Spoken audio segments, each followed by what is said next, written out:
విశ్వాస విషయమై తప్పిపోయిన వారు. నెంబర్ 1 హుమెనేయును, ఫిలేతు.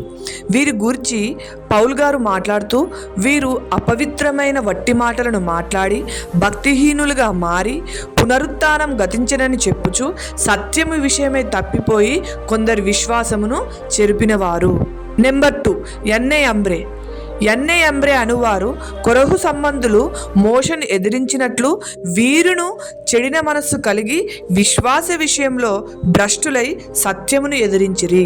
నెంబర్ 3 దేమా అనువాడు ఇహలోకమును స్నేహించి దేవుణ్ణి విడిచి వెళ్ళి లోకంలో కలిసిపోయాడు. నెంబర్ 4 అననీయ సప్పీరా.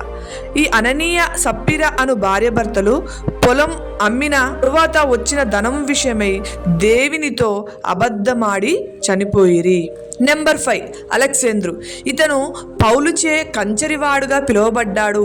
పౌలుకు చాలా కీడు చేసి విశ్వాస విషయమై ఓడ బద్దలైపోయిన వారి వలె చెడి ఉన్నారు. ఈ విధంగా ఈ భక్తులు విశ్వాస విషయంలో తప్పిపోయారు. మనము మాత్రం మన విశ్వాసంలో ఎల్లప్పుడూ నిలకడగా ఉందుముగాక.